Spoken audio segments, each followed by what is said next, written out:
All right, I want to welcome everybody to this meeting of the Northern New England chapter of SABR. I am Bruce McClure, the chapter chair, and we always hold our meetings in conjunction with the Gardner-Waterman chapter in Vermont, Dr. Clayton Truder, chair. Now, we have a special guest here tonight before we get to our guest of honor. So let's get ourselves started tonight in the traditional manner with a poem from my friend Joanne Hulbert from Boston. Joanne, you're up. All right. It's a short one, but it has a perfect theme for tonight. All right. The title is The Giants' Requiem.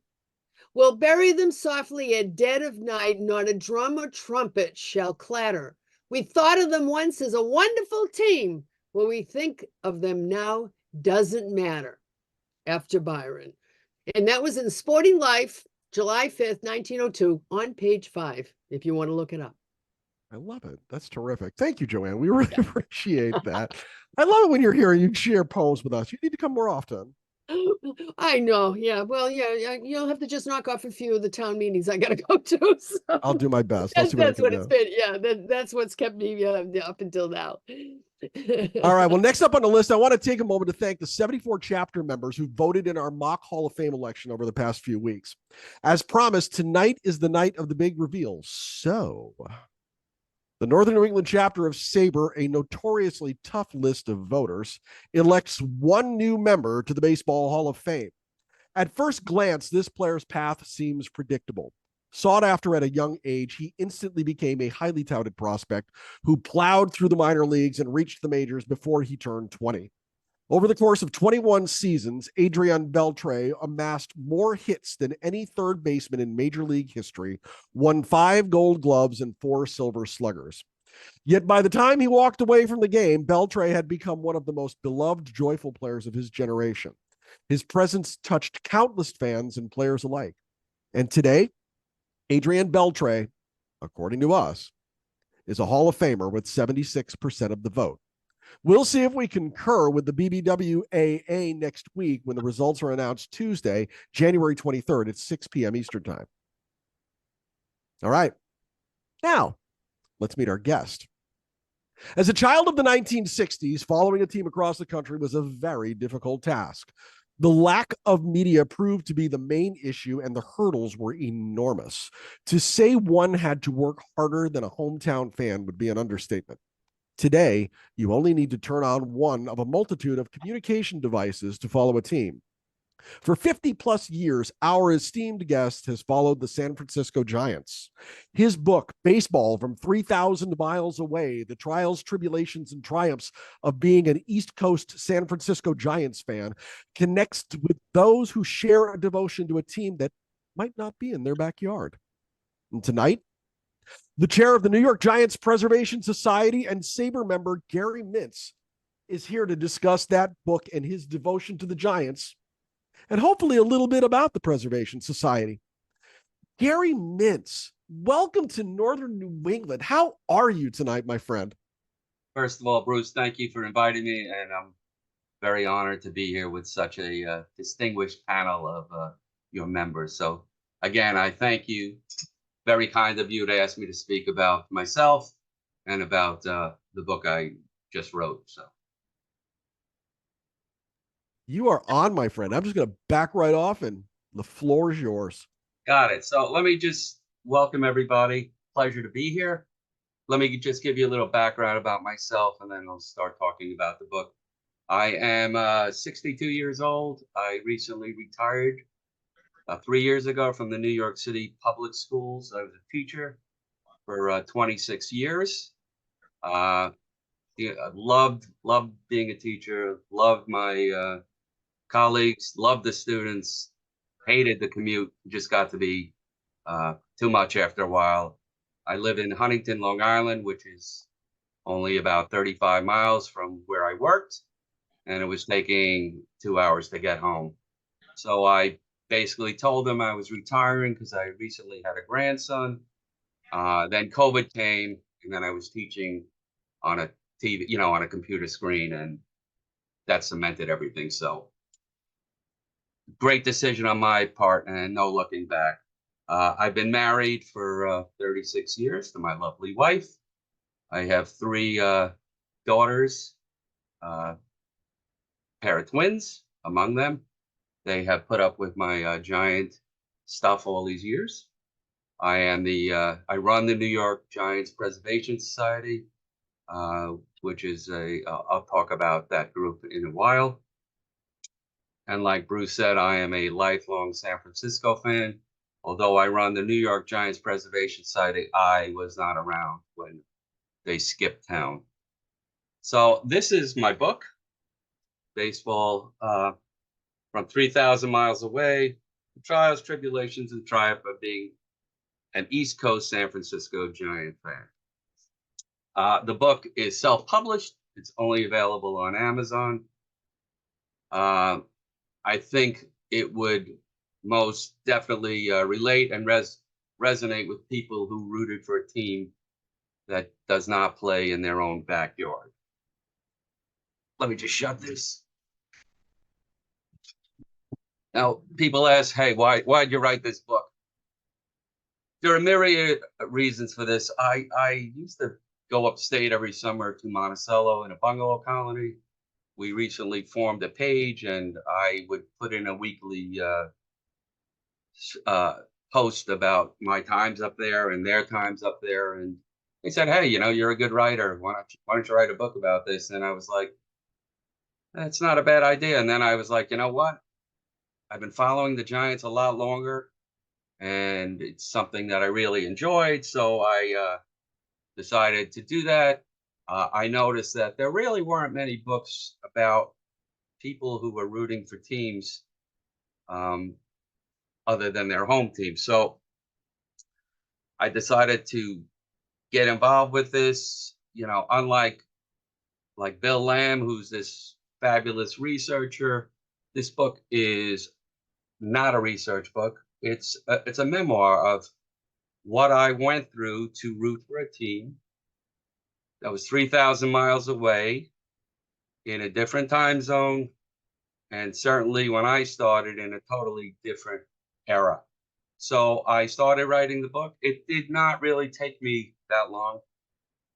The reason being is that I have a very good memory. The only thing I needed to do was to research exact dates of when these seminal events in my life and games went on. And I did that. And the book came out in November 14th. So it's 2 months old, and it's gotten very good reviews by the people who bought it. If you bought it, I think you would enjoy it. It intertwines my life with baseball all throughout the book, from my first game in 1969 until Bob Melvin was hired as manager. I will speak for a while. I'll show you some pictures. I hope not to bore you. I think you'll enjoy my presentation, I hope. And then I'll be open for any kind of questions you have. So I will get started. Let's see if I can do this. There we go. Did everybody see this? All right, great. So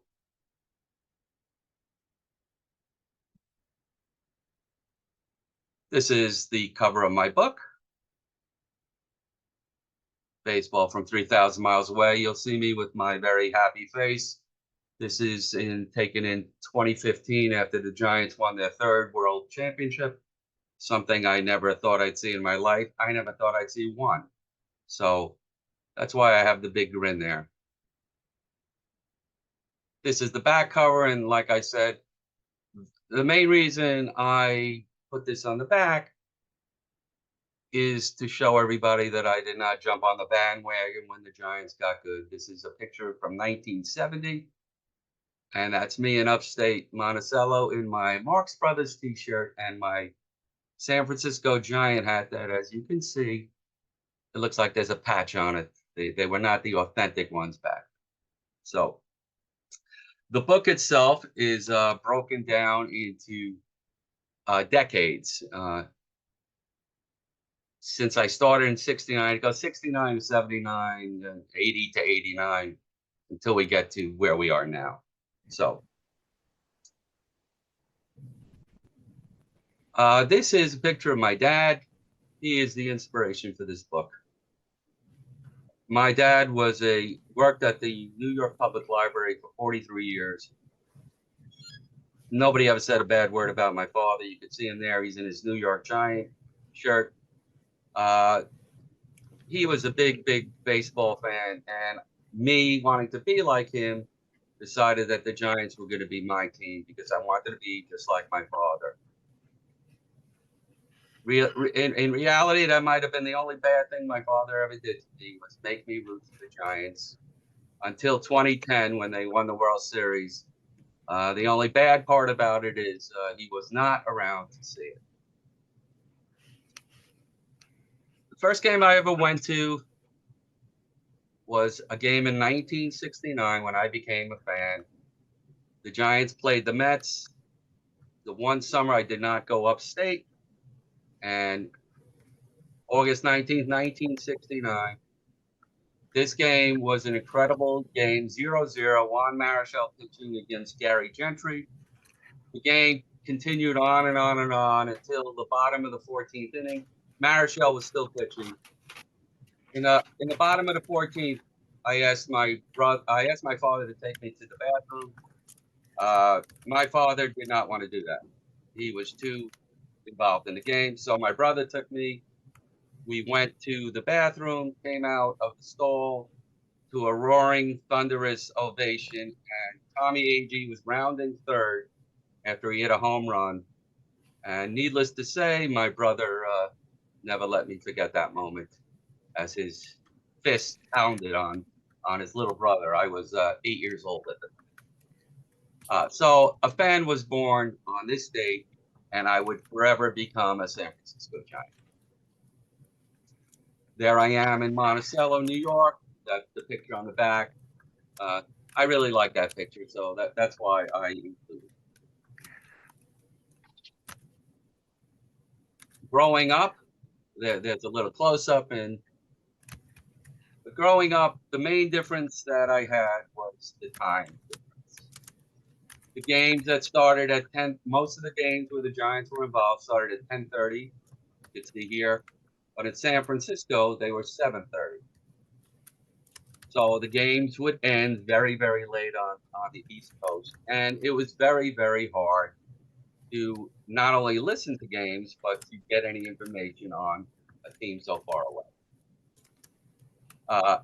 One of the main papers I would read when I was upstate and then back home on Long Island was New York Post. And for all you out-of-town fans, the dreaded N would show up by the Giants, meaning night game, and the game was not covered, no box score. So it was very, very difficult to root for the Giants. But I was steadfast in doing that. Best thing you could have back then was the old transistor radio. I would listen to the Met games to get Giant scores, but mostly I listened to WCBS and WINS, the two local news stations. CBS, 12 minutes after the hour, would always do the scores, and then INS was 15 after the hour. So the 3 minutes might make a big difference. Whether it was when the Giants were up and they were playing at home, you felt safe. When the other team was up, you did not feel safe because runs could be scored. The main way to follow a team back then was the Sporting News, which was a great publication. It would have the box scores, but the only problem with it was a weekly paper, but it had just an incredible incredible baseball section during the season. And there you see Willie Mays, who beloved by everybody, my father's hero. This is Shea Stadium on the night, I guess the Mets probably went into first place. The reason I'm showing this is because of this scoreboard. When I went to Met games, my eyes were transfixed on this scoreboard. And there'd be a red dot here signifying the team that was up, the run, and then the pitchers. Now, pitchers number 4 and 3, those were not their numbers. You had to buy a program, and they were mostly, the pitchers were in alphabetical order. So this is what I would watch when I would go to a few times I would go to a Met game. And there you could see this was Willie Mays night, but here's a better view of it. Here, San Diego, Cincinnati. So San Diego's up in the top of the 3rd. And when I was watching this, if that light was on for a long time for the Giants, I would think, hey, man, we're scoring 5 or 6 runs. This is great. And then sometimes it would just be on there for a long time and then go back down to the other team. And you'd be like, what the hell is going on? Is this guy sleeping or something? But it was very aggravating. But this is how you rooted for a team back then. When I was in high school, it was great to have dimes back then, because in between classes, if the Giants were playing a day game, you would call Sports Zone 976-1313, and you would get an update. And again, depending on if the Giants were at home or away, you would be nervous whenever the other team was up. This is another seminal game I went to. This was the first game that Willie Mays played as a Met. The only time it was okay, in my eyes, for the Giants to lose. My father procured tickets for me and my older brother. This was, I believe, May 14, 1972. Raining the whole day. It was Mother's Day. There was pretty much, everybody thought the game would be canceled.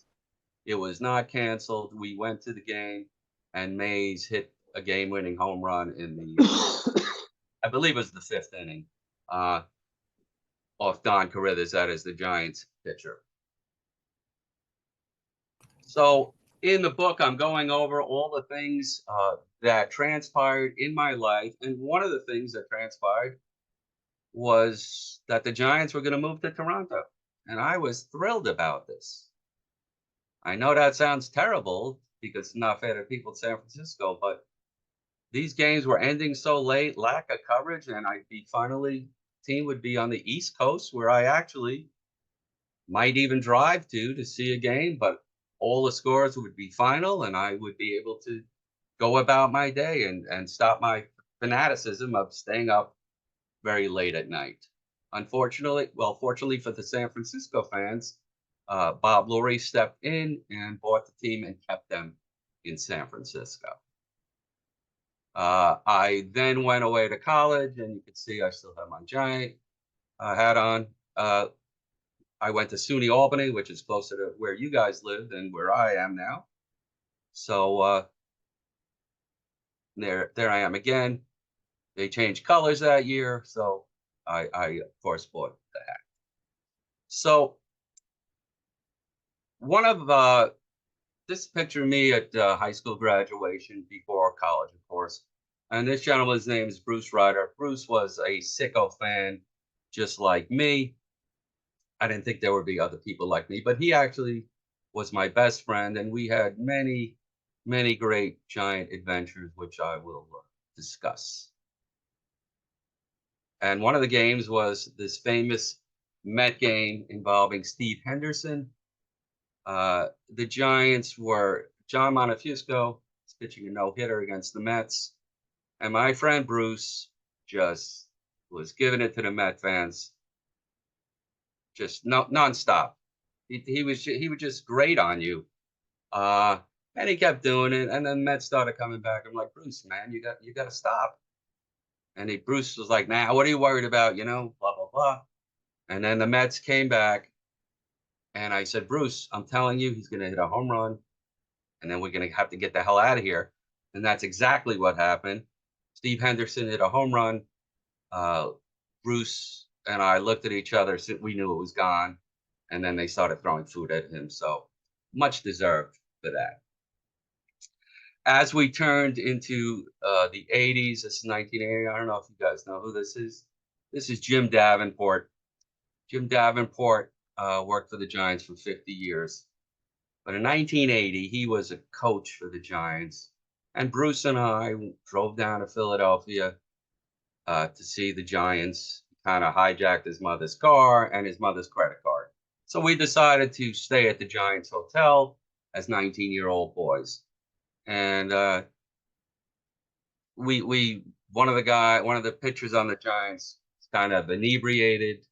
He asked us to get him some chicken. We got him chicken, brought it up to his room. He was totally drunk.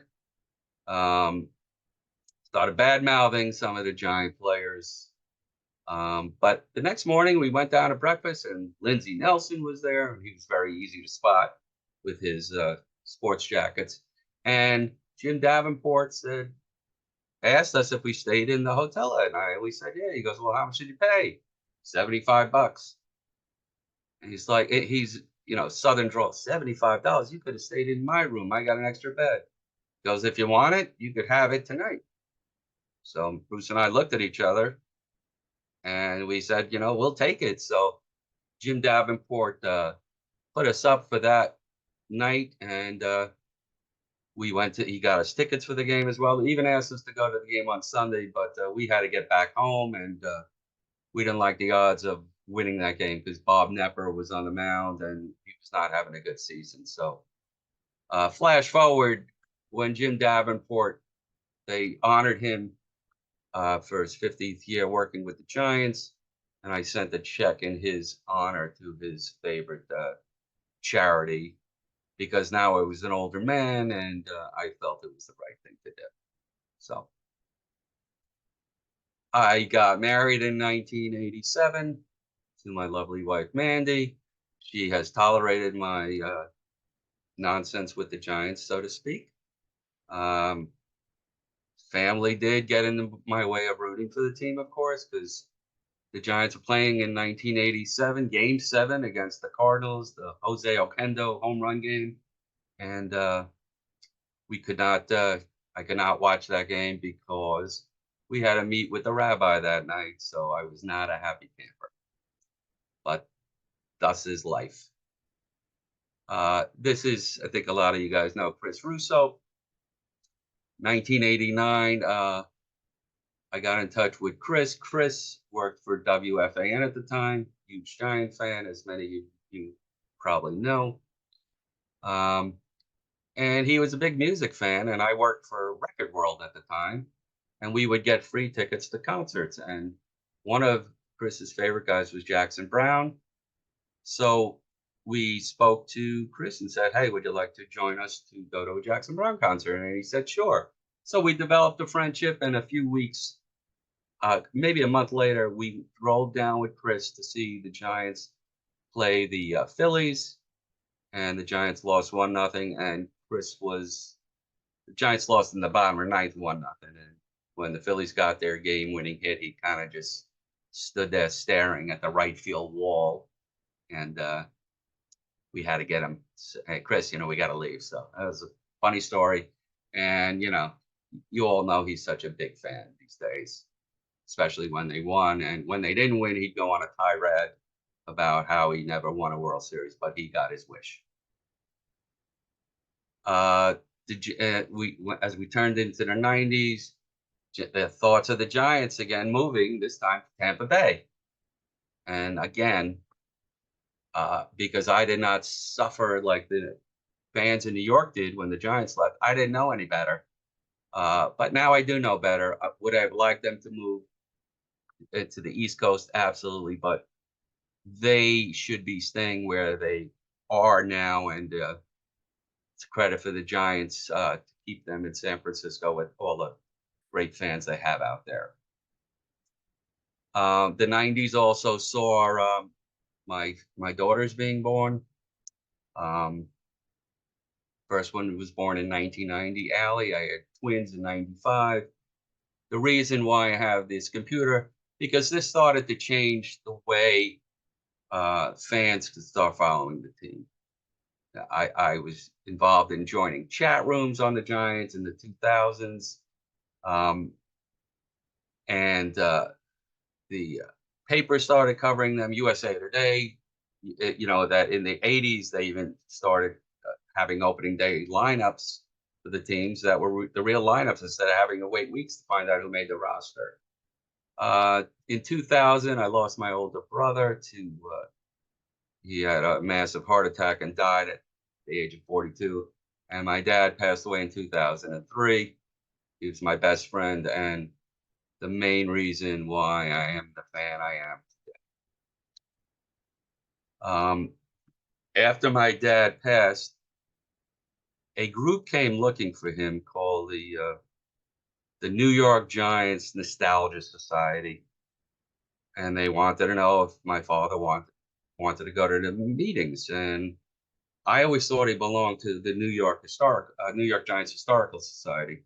So anyway, I spoke to the guy and I said, you know what, I will go in lieu of my father. So I went to a meeting, and it turned out to be, you know, a great bunch of guys, but in the end, things just didn't work out.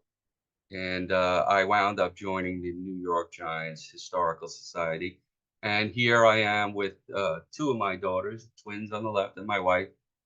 When the Giants won in 2010, this is the 2011 World Series Trophy Tour in Manhattan, that the Giants asked me to be in charge of, because the leader of our group at the time, he kind of didn't want to get involved, and there was no way I was missing this. This is what I waited my entire life for, that I never thought I would ever see. And it was just the greatest moment, people coming up to me, thanking me for putting them on the guest list. My father, I told you, died in 2003. I got a World Series flag and I posted it, planted it by his tombstone. And that and the other two, they're actually still at the gravesite. I don't know how they survived all these years. Would love to have them have company, but things aren't looking too good these last few years. So in 2012, I decided that we needed to have a break.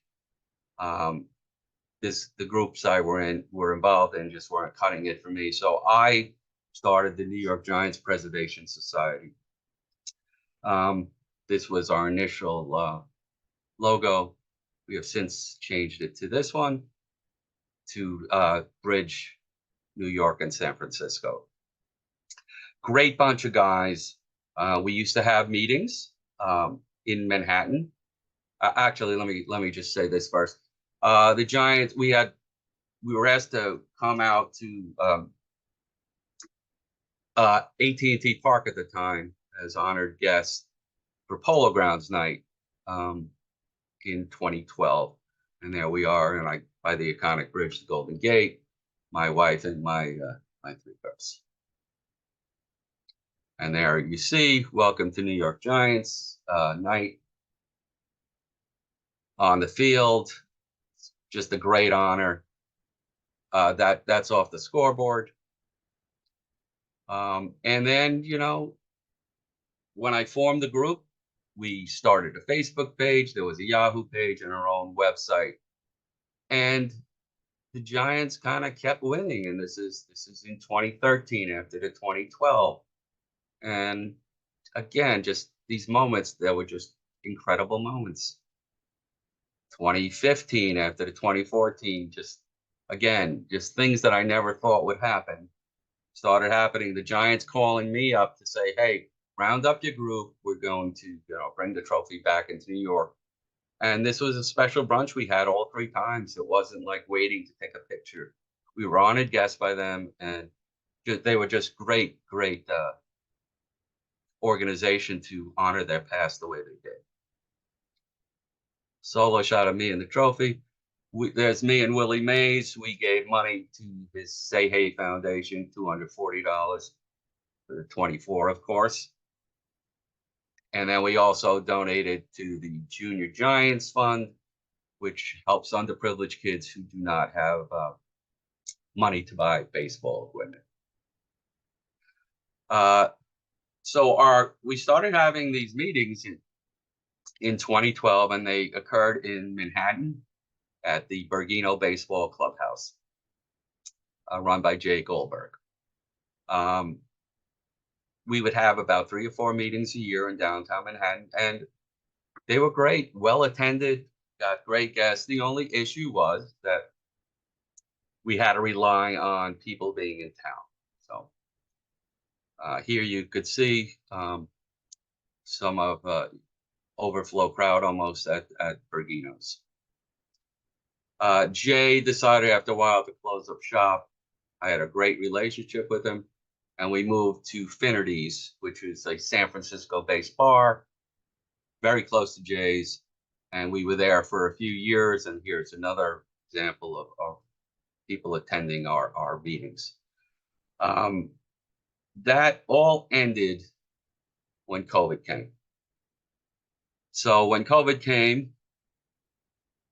instead of having live meetings, we didn't know what we were doing. And I was able, because I was a school teacher, to figure out, we started having meetings on Google Meets.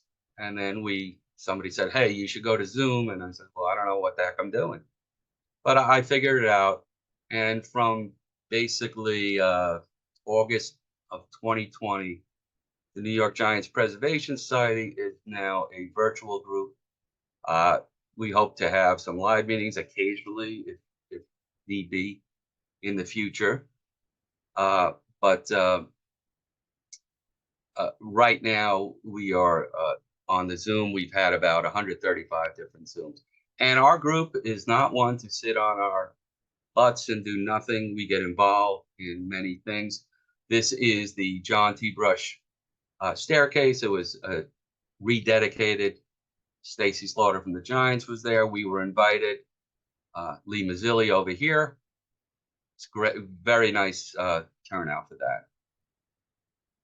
Carl Hubble Day, we were asked to go to. So all these events, we started becoming very much, people became aware of our group and started getting in touch with us. So the Giants were asked to go to this in New Jersey. They were not able to. So they called me up and said, hey, they're having this. Would you like to, kind of be in charge of it? And I said, absolutely. So this was another event. I was invited to speak at the dedication of the Monty Irvin statue in his Orange Park. This was after he died. I was also invited to his, they had a ceremony, Monty Irvin Day, basically, on his death, a celebration of his life.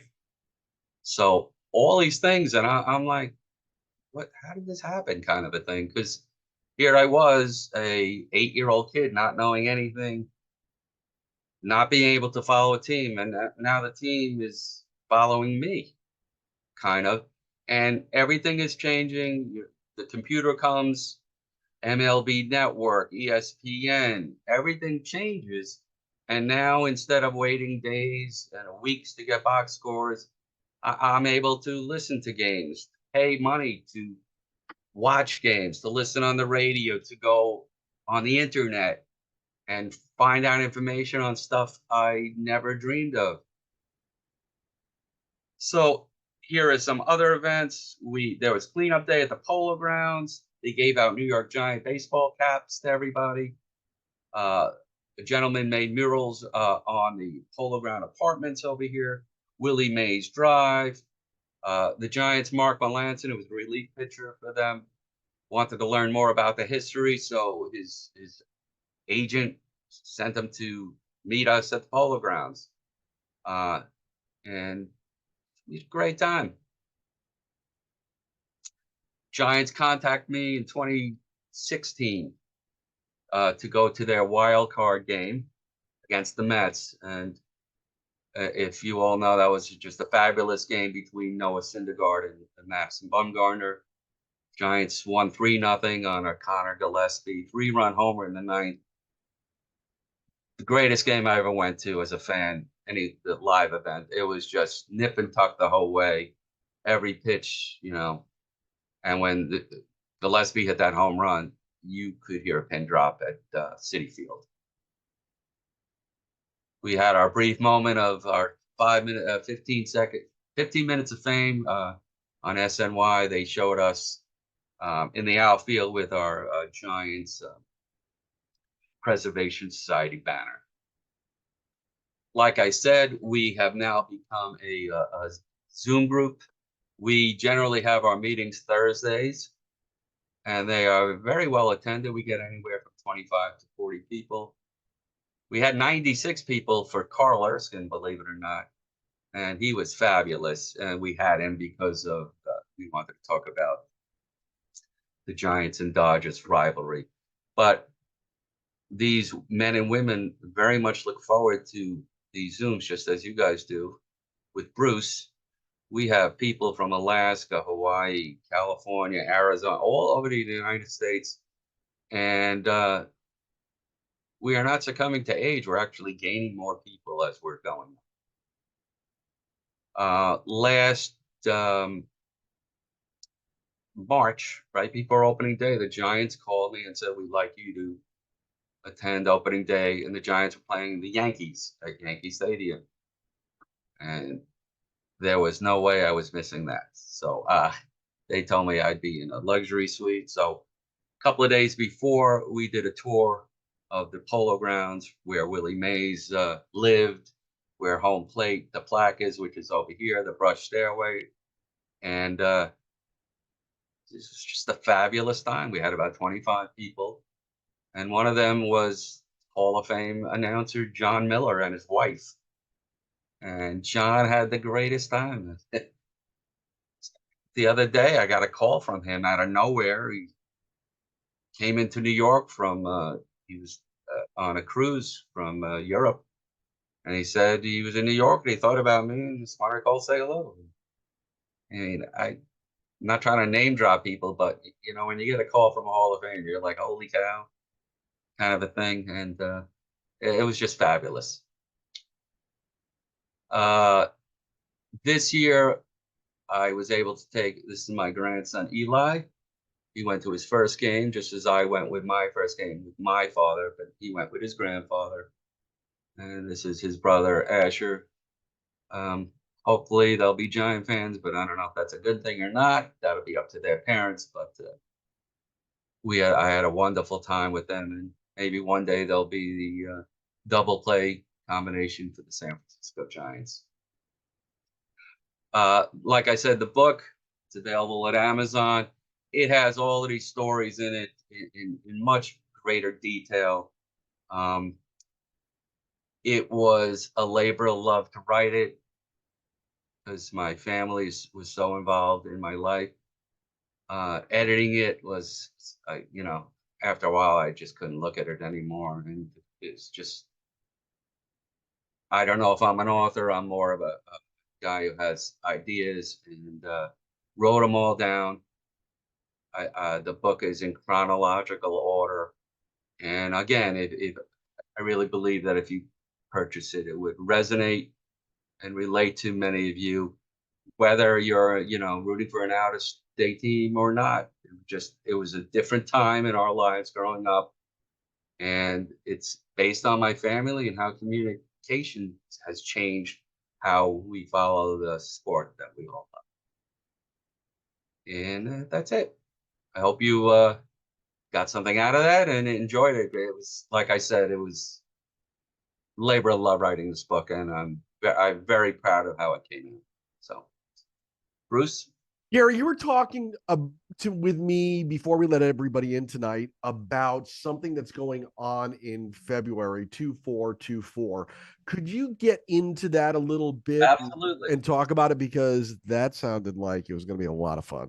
Yeah. So again, the Giants reached out to me and said, look, we're going to honor Willie Mays because February 4th, 2024. So you got 24.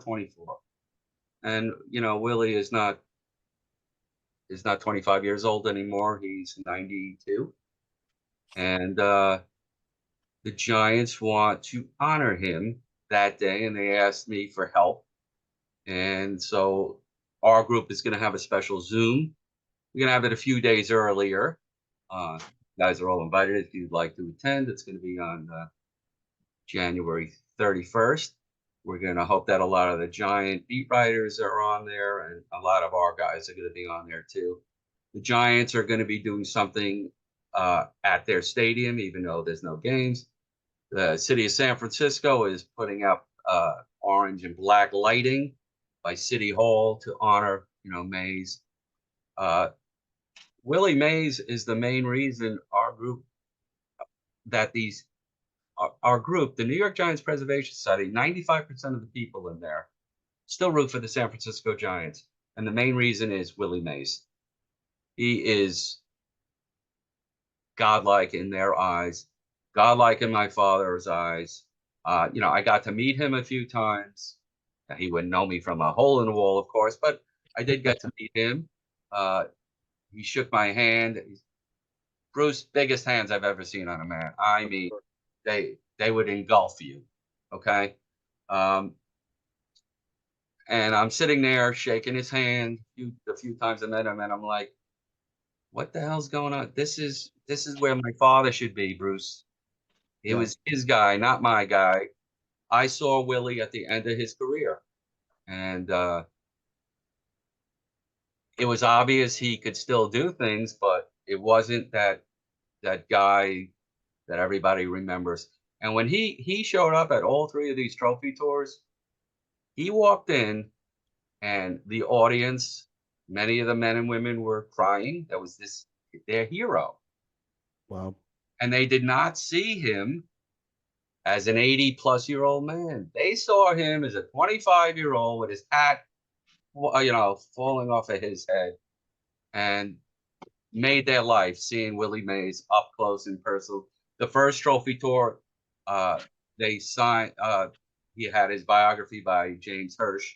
Everybody got a copy, and you went up to him and he signed it. So I'll tell you one last story. At that Polo Ground night that you saw me on the field, the ceremony ends. We're all introduced. The late Peter McGowan makes this impassioned speech about preserving the past. And then the Giant officials say, okay, you guys got to get off the field. And they're pointing us to go in one direction. And Peter McGowan's saying, follow me, don't listen to them. So I was like, you know what? Peter McGowan at that time was not the boss he was anymore. But I was like, he was the big kahuna. I'm following him. Takes us through the dugout, past Bruce Bochy, and we get to the Giant clubhouse. And there's Willie Mays. And he's sitting, in the Mike Murphy's office. And again, he had balls and he signed it to us. And it was just an incredible night. So it'd be a great way.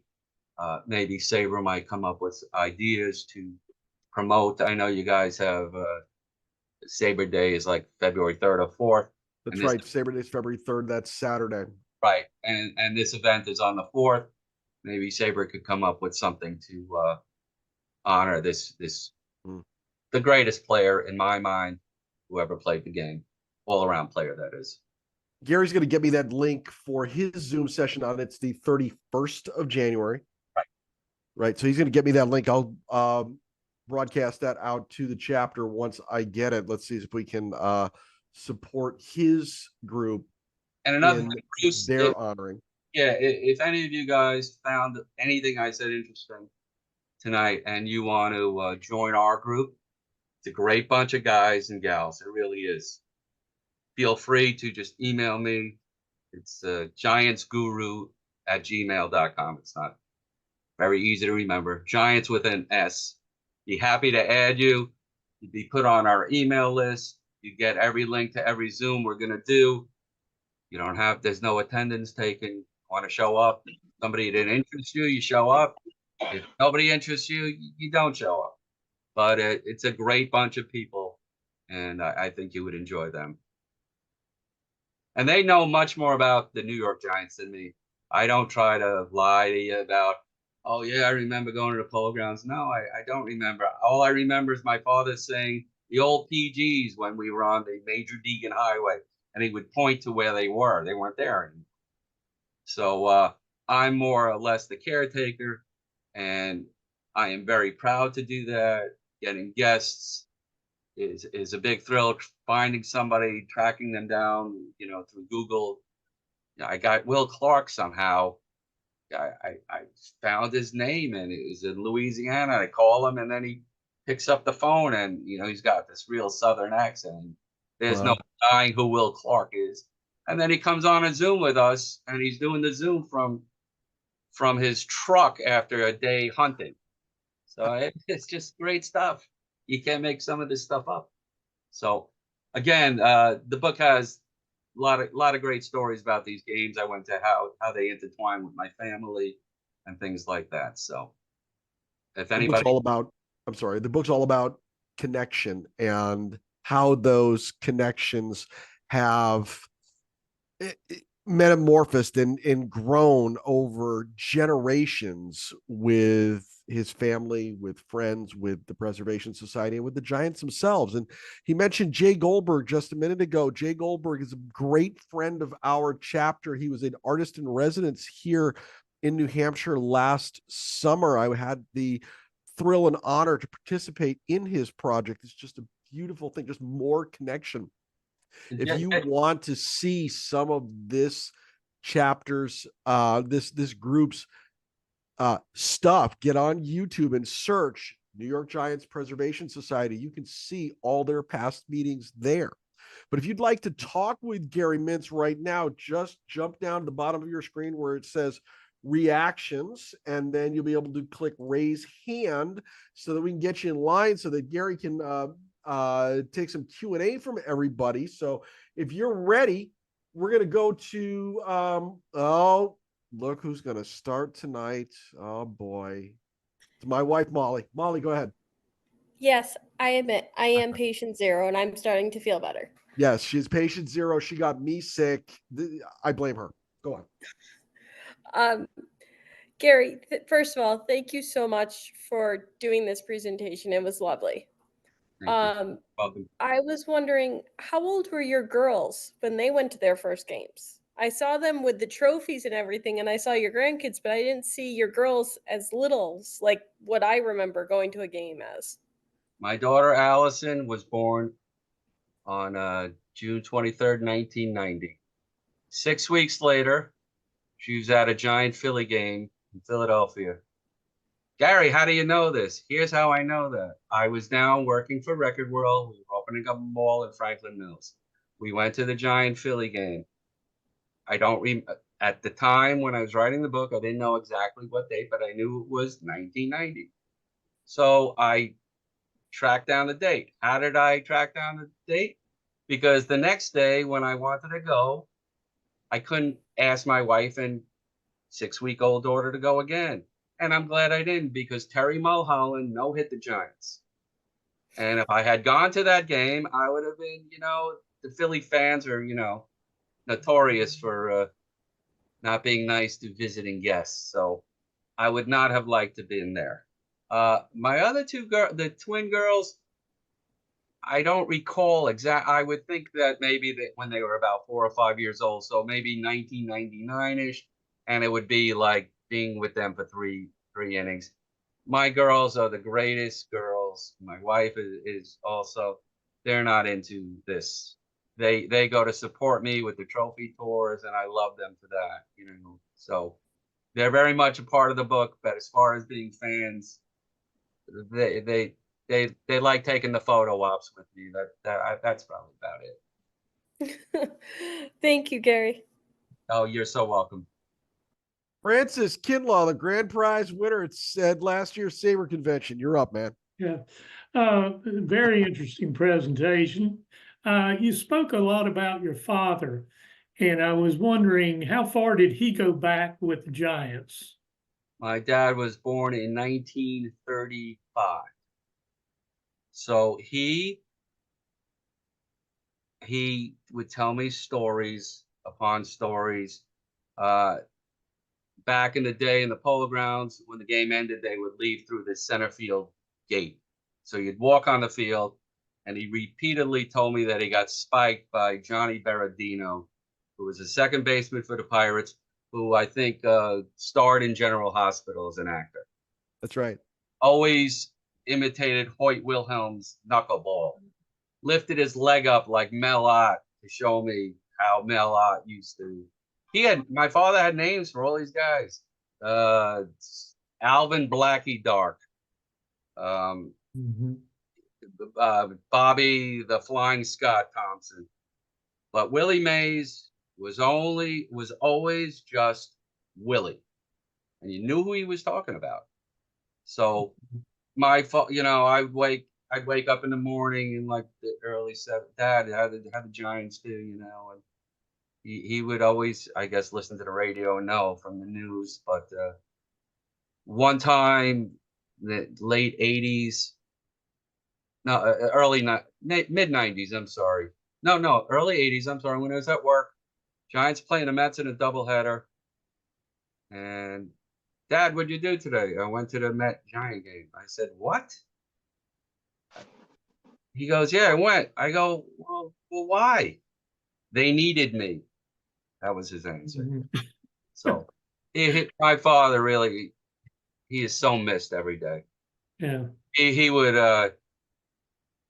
have chemotherapy, come to the house with gloves on, and my daughters, they didn't know any better. Grandpa, can you go get pretzels? And the mall was across the street.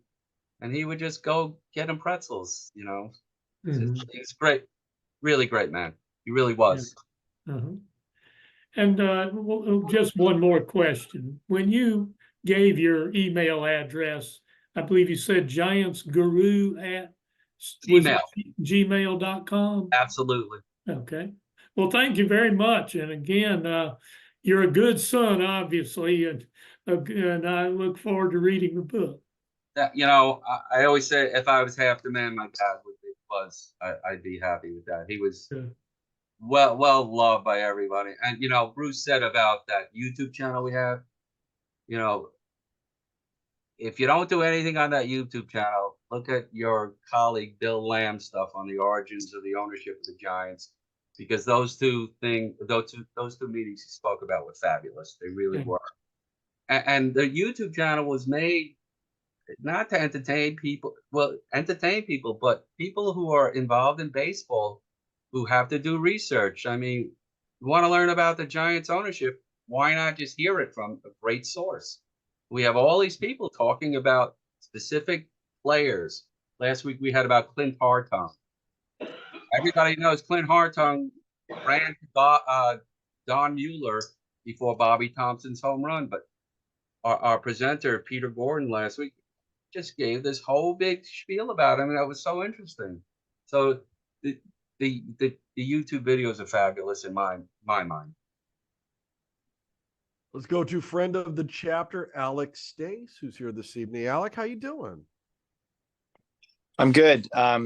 Thanks for coming to see us. I have been to some of those gatherings at the baseball clubhouse, so I remember them fondly. My question relates to the Mets. It bothers me greatly that they have a large section of Citi Field, basically because of Mr. Wilpon, that was dedicated to the Dodgers and Jackie Robinson. And as far as I remember, very little reference to the Giants, who are more connected to the Mets because of the Polo Grounds and Willie Mays, for that matter, than any Dodger Met connection. So I was wondering if you had thoughts on that, and if so, if there was something that we could help you with in terms of redressing this grievance.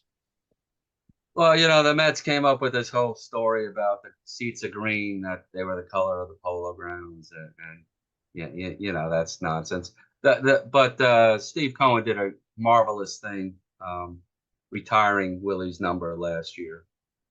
Everybody knows that he really didn't have this illustrious career when it came to an end with the Mets.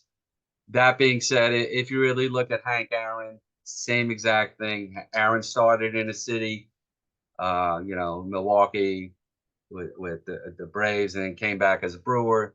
Mays as a Giant, came back as a Met. Aaron had better statistics than Mays, but he was at the end of his career too.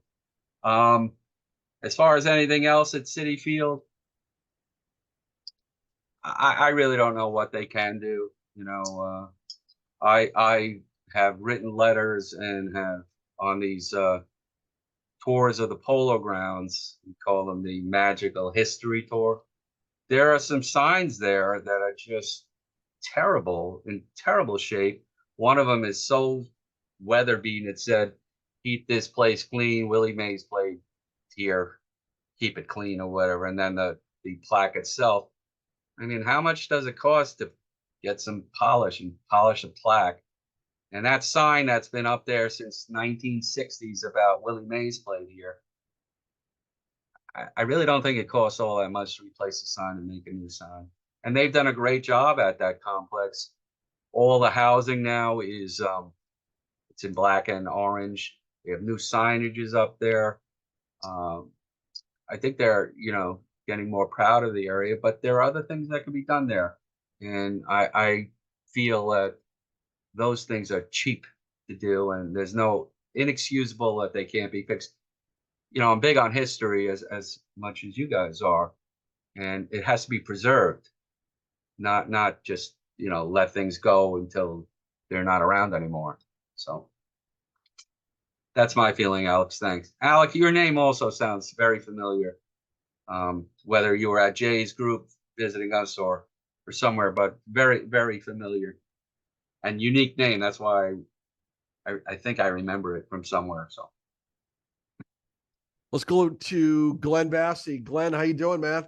Oh, great. How you doing, Bruce? Doing fantastic. I'm glad you're here. You're up, man. Well, it's good to see everybody here. I really enjoy this group, and I appreciate being adopted into it. I just have to say, one of my favorite things about your presentation, Gary, is that we span very similar years. I became a baseball fan in the mid-'60s, and I was an Oriole fan rather than but they're black and orange, right? But I remember all those second place finishes for the Giants back then. There were a lot of second place finishes, no matter who won the National League. The Giants were second. But the thing that really, really struck me that I really wanted to bring up is that as a kid growing up, in the 60s and 70s especially, it was very important to have that radio connection, which I'm sure you were missing. And I had that with Chuck Thompson, who's like, and for my money, the best broadcaster ever. He's up there with Red Barber and people like that, Vin Scully, and Chuck Thompson was wonderful, and he taught you that the other team playing well was not a bad thing. It was a good thing because it gave you the chance to rise up and meet them, and that you should cheer and be happy for great baseball. And I think that formed the way I grew up and felt. And I've talked about this before, and I've written about it too. But I want to give you a piece of ammunition for the next time you talk to John Miller. One time I was listening to an exhibition game because John Miller came to the Orioles after Chuck retired, and I was listening to an exhibition game being broadcast, and John Miller decided to have Chuck Thompson on, and Chuck had just been elected to the Hall of Fame. And there they are talking, and he says, "Chuck, how did it feel when you got the phone call telling you were a Hall of Famer?" And Chuck just said, "You'll find out one day, John." There was radio silence for over a minute. The only person who ever shut John Miller up. Joe Morgan couldn't do it. But Chuck Thompson made him silent, and then they both just laughed. And it was like, he said, "You got me there. I don't know how to respond to that." Two tie-ins with the Orioles. When John Miller called me the other day, a couple of weeks ago, I was eating dinner, so I didn't have my phone. So I pick up the voicemail. "Gary, this is John Miller," and and I'm like, this is the Hall of Fame guy speaking to me. The other thing in the book, and again, it's about lack of awareness because of being 3,000 miles away.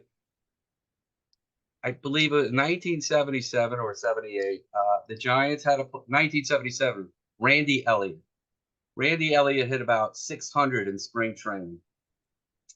And me and my friend, all right, here we go. We finally got our fast leadoff hitter. He's going to be the Al Bunbury of the Giants. That's what I wrote. Then we finally get to see one of the few games that are shown.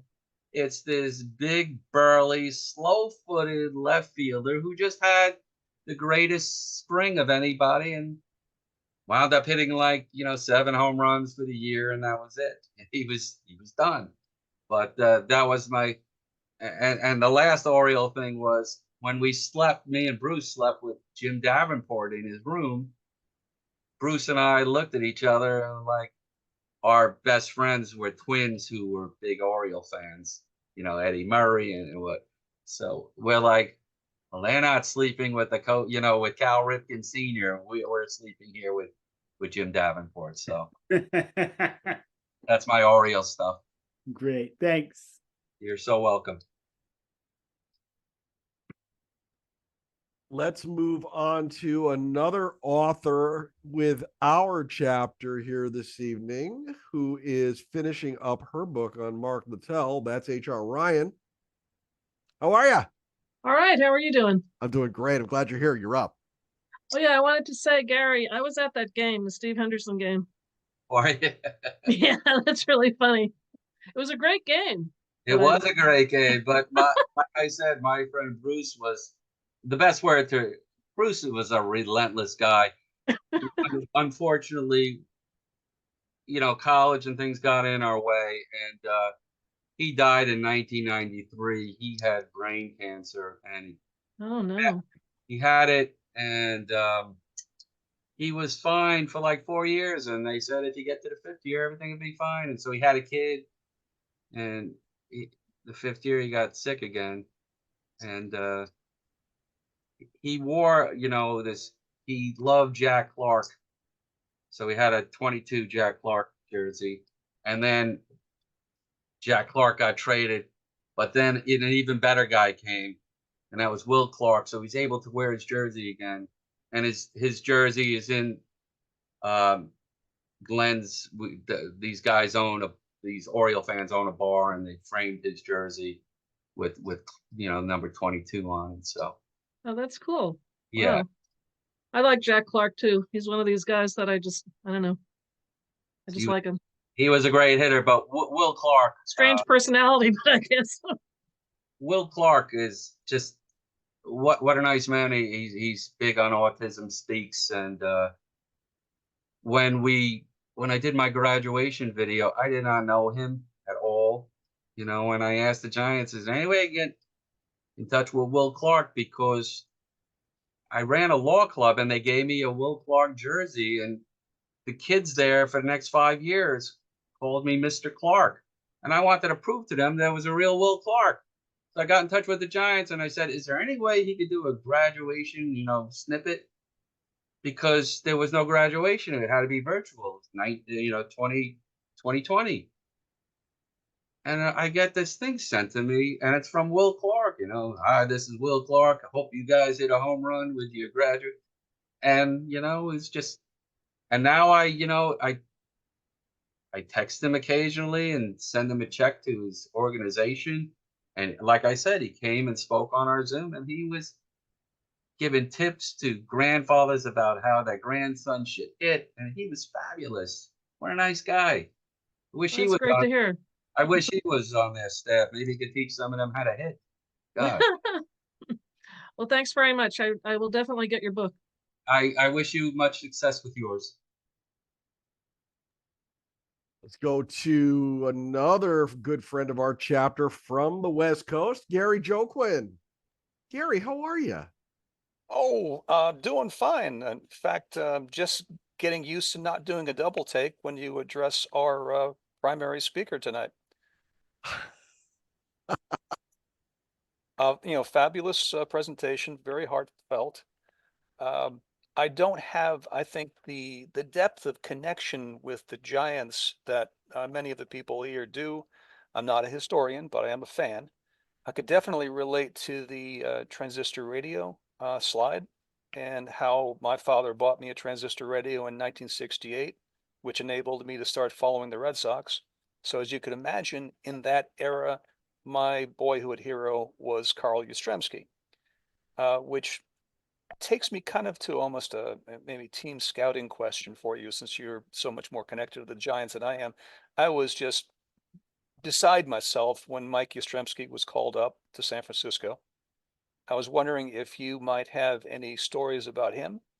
And I do check their box scores every day just to see if Mike made it into the lineup or not.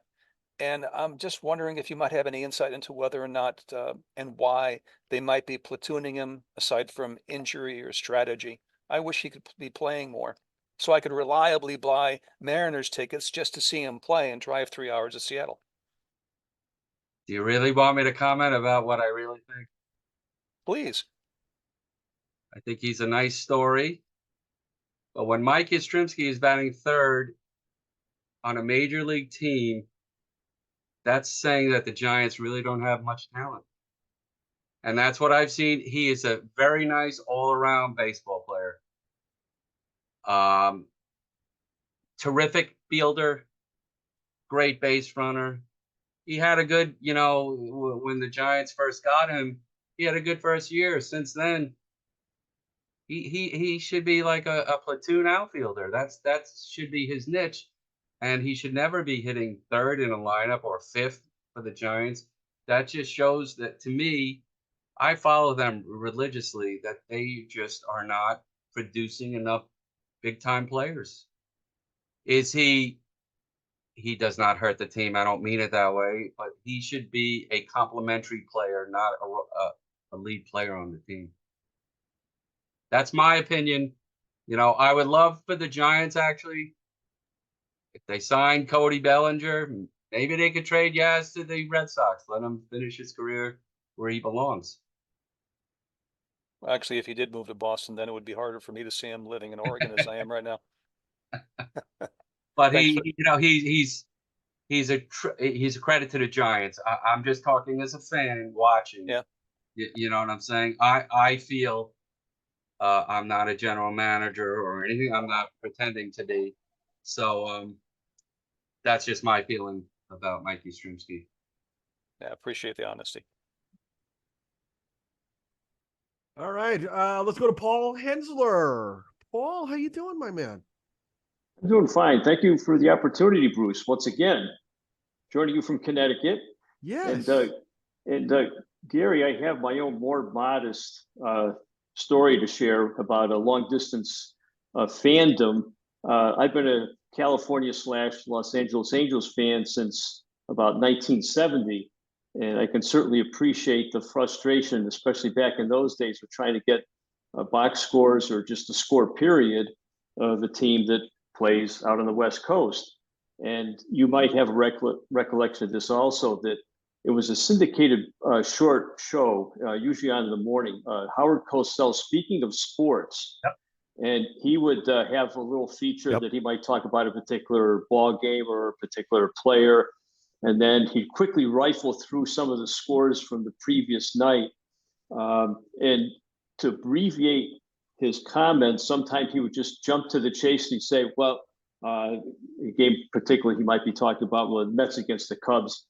And then he might talk about Yankees, Red Sox. And then he'd just jump off and say, and the other winners in the American League were Kansas City, Cleveland, and Minnesota. So unless you knew your team was playing, you had no idea whether they won or lost or if they were even playing. So that was one exasperating thing to just heighten the frustration of following a team from so far away. But at least moving up into the late 1970s, when I started my working career and had my first apartment, got cable television, which had the USA Network. And what a joy on Thursday nights. And they did this fairly frequently. They actually featured the California Angels at the second half of their Thursday night doubleheader. So I got to at least stay up and watch maybe the first 5 innings or so, because I had to get up to go to work in the morning.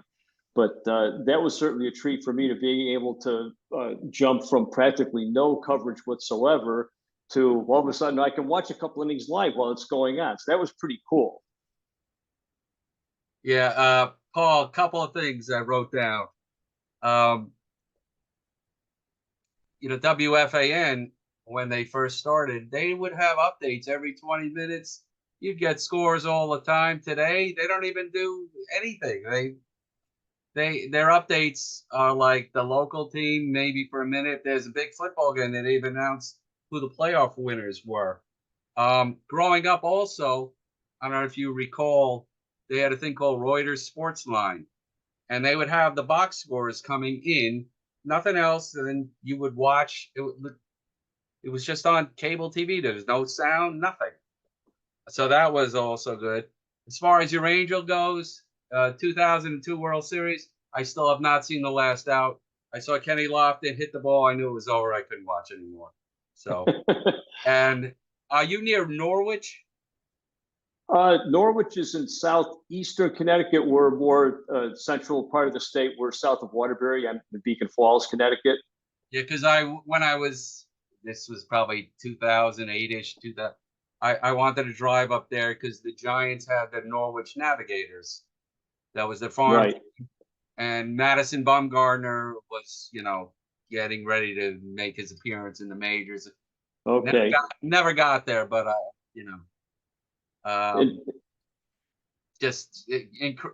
he single-handedly won that 2014 World Series. And in 1966, the Giants AA team was in Waterbury, Connecticut, Yes. which is just, and as far as I know, the only notable who made it from that squad to the majors was a guy named Bobby Bonds.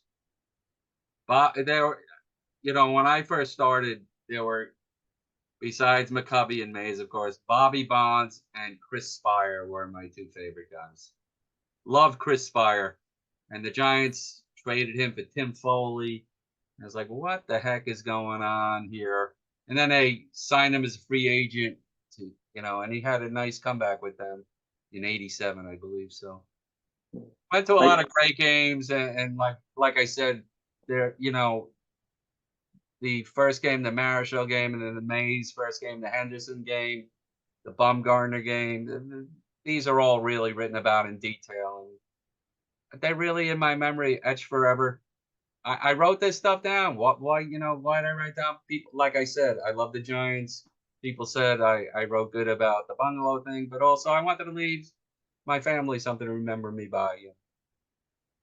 Thank you for that recollection about the sports ticker, because we had on our early cable system in 1974. Still living at home, and it was just a light blue screen, and the characters would type across line by line. I think there was some point that they had classical music played in the background or something like that.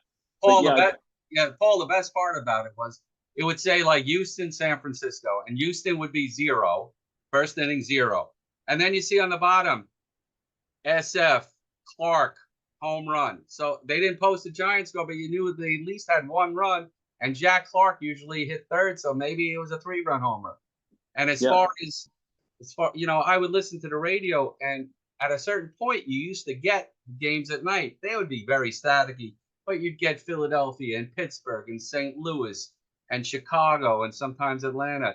The only problem was with all the static, you were like, well, did the Giants do something good or are they booing? You know what I'm saying? So. Thank you, Gary. You're welcome. I got a chance to see Mad Bum pitch in AA when I was working in the Eastern League for the Old Britain Rockcats. I used to love going to Norwich to watch games. It was a really nice ballpark, so I remember that very, very well.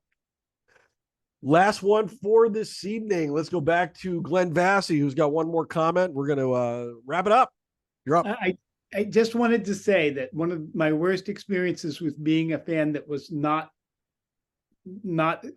able to get the games on TV was when I lived in New York City. And even though Baltimore was in the same time zone, if I listened to Phil Rizzuto broadcast a Yankee game, I once heard him say 3 scores on the Baltimore-Milwaukee game in the late 70s. And I realized that the 3 that he had mentioned as he was giving scores weren't compatible. It was 4-1, then it was 3-2, then it was 5-0. And so I wrote them down. By the end of the game, he had given 7 different scores on that game. And when I checked the box score the next day, none of them had been correct. That was very frustrating because, the Orioles in the late 70s were always in the competition for a pennant. It was August. That's hard. Phil Rizzuto was not a fan of other teams. Thank you. I think Phil Rizzuto just made it up as he went along most times. He didn't even bother looking at the scoreboard in the outfield for the updates, but I mean. Was not watching. Was not watching. There you go. Was not watching. I guess this has been a lot of fun. This really has been a lot of fun. I've enjoyed this conversation thoroughly, and hearing about the connections to Gary's past and how he has taken this group and connected it right to the San Francisco Giants. I think it's such a great story. I hope everybody is going to go out there and grab the book, get involved with the New York Giants Preservation Society.